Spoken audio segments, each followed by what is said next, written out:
96 91 ஒரு சட்டமன்ற உறுப்பினர், 96 4 உறுப்பினர்கள். அதில் ஒரு உறுப்பினர் தருமபுரி மாவட்டத்தை சார்ந்த நம்முடைய கௌரவ தலைவர் தனியாக போட்டியிட்டு வெற்றோம். தனியாக போட்டியிட்டு அதன் பிறகு பல தேர்தல் கூட்டணி என்றெல்லாம் வந்த பிறகு இந்த நிலைக்கு வந்திருக்கின்றோம். தருமபுரி மாவட்டம்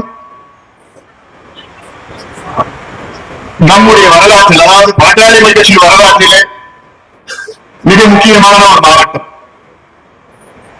காரணம், இந்த மாவட்டத்தில் நம்முடைய மதம், இது நம்முடைய கோட்டை, பாட்டாளி கோட்டை, நம்முடைய மாவட்டம் தருமபுரி மாவட்டம். இந்த மாவட்டம் எனக்கு தனிப்பட்ட முறையிலே பல பாடங்களை கற்றுக் கொடுத்திருக்கிறது. எனக்கு அரசியல் கற்றுக் கொடுத்த மாவட்டம் இந்த மாவட்டம். அரசியல் தெரியும்.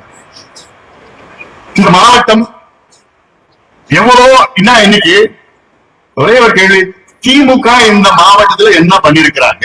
இந்த மாவட்டத்துக்காக ஏதாவது ஒரு திட்டம் வெளியில நான் இந்த மாவட்டத்துக்கு பண்ணிருக்கிறேன் யாராவது சொல்ல முடியுமா? தெரிஞ்சுக்கிறேன். அண்ணா திமுக இந்த மாவட்டங்கள் செஞ்சிருக்கிறோம், மந்திரிகளா இருக்கிறாங்க, இருந்தாங்க, செஞ்சிருக்கிறோம், இந்த மாவட்டத்தில் செஞ்சிருக்கிறோம், ஒண்ணும் கிடையாது. எது செய்தாலும் ஐயா போராட்டத்தினாலதான் இந்த ஒகேனக்கல் கொடுக்கூடிய திட்டத்தை கொடுத்தாங்க. ஏதாவது 2 ஆட்சியில திமுக அனௌன்ஸ் பண்ணாங்க, அண்ணா திமுக நடைமுறைப்படுத்த அறவை நடைமுறைப்படுத்தின போராட்டம் பண்ணல இன்னைக்கு வரைக்கும் வந்திருக்காரு. எந்த திட்டம் தான். அதனால இந்த மாவட்டம் இன்னும் வளர்ச்சி பெற வேண்டும், வளம் பெற வேண்டும்.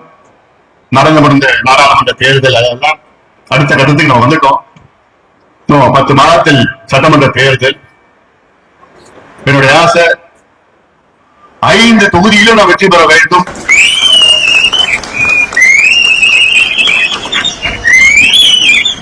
தனியாக போட்டியிட்டாலும் 5 தொகுதியிலும் நாம் வெற்றி பெற வேண்டும். அந்த நிலைக்கு நாம் வர வேண்டும். முடியுமா?